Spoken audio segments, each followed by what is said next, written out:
మొన్న తమిళనాడు, నిన్న కేరళ, నేడు కర్ణాటకలో గవర్నర్ల తీరు మరోసారి వివాదాస్పదంగా మారింది. అసెంబ్లీ నుంచి వరుసగా గవర్నర్స్ వాకౌట్ చేయడం చర్చకు దారితీస్తోంది. దీంతో ఆయా రాష్ట్రాల్లో గవర్నర్లకు ప్రభుత్వాలకు మధ్య ఉన్న విభేదాలు బయటపడుతున్నాయి. పార్టీలకు అతీతంగా, రాజకీయాలకు అతీతంగా వ్యవహరించాల్సిన గవర్నర్లు ఏదో ఒక పక్షానికి కొమ్ము కాసేలా వ్యవహరిస్తున్నారు అనే విమర్శలు పెరుగుతున్నాయి. ముఖ్యంగా కేంద్రానికి వంతపాడుతూ రాష్ట్రాల హక్కులు, ప్రాంతీయ పార్టీల విధానాలకు భిన్నంగా వ్యవహరిస్తున్నారనే వాదనలు కూడా పెరుగుతున్నాయి.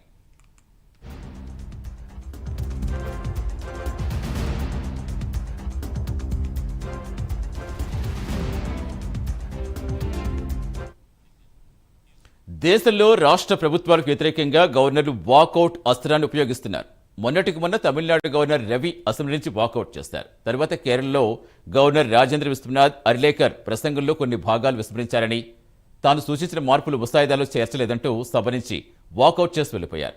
ఇప్పుడు ఇదే కోవలో కర్ణాటక గవర్నర్ థావర్ చంద్ గెహ్లోట్ కూడా చేరారు. కేవలం దక్షిణ భారత రాష్ట్రాల్లోనే ఇలాంటి పరిస్థితి కనిపిస్తున్నాయి. బీజేపీ పాలనలో లేని రాష్ట్రాల్లో గవర్నర్ వ్యవహరిస్తున్న తీరు ఇప్పుడు హైలైట్ అవుతోంది.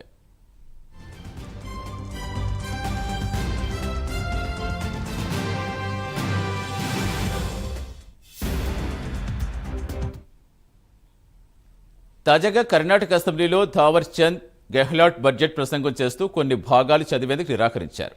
2 లైన్లలో తన ప్రసంగాన్ని ముగించి అసెంబ్లీ నుంచి వాకౌట్ చేసి వెళ్లిపోయారు. ఉపాధి హామీ బిల్లుకు సంబంధించిన సూచనలపై అభ్యంతరం వ్యక్తం చేస్తూ వాకౌట్ చేసి వెళ్లిపోయారు. వరుస వివాదాల నేపథ్యంలో అసలు దేశంలో గవర్నర్ల వ్యవస్థ అవసరం ఏంటని మేధావులు ప్రశ్నిస్తున్నారు.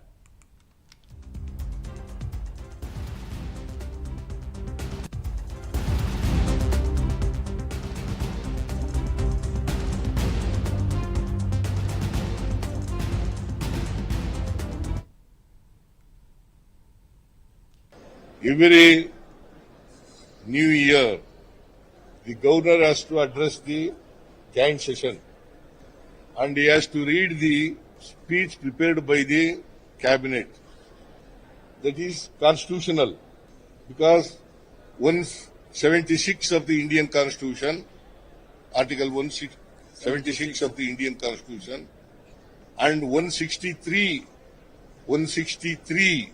of the Constitution says he or she, governor, shall read the speech prepared by the government or cabinet.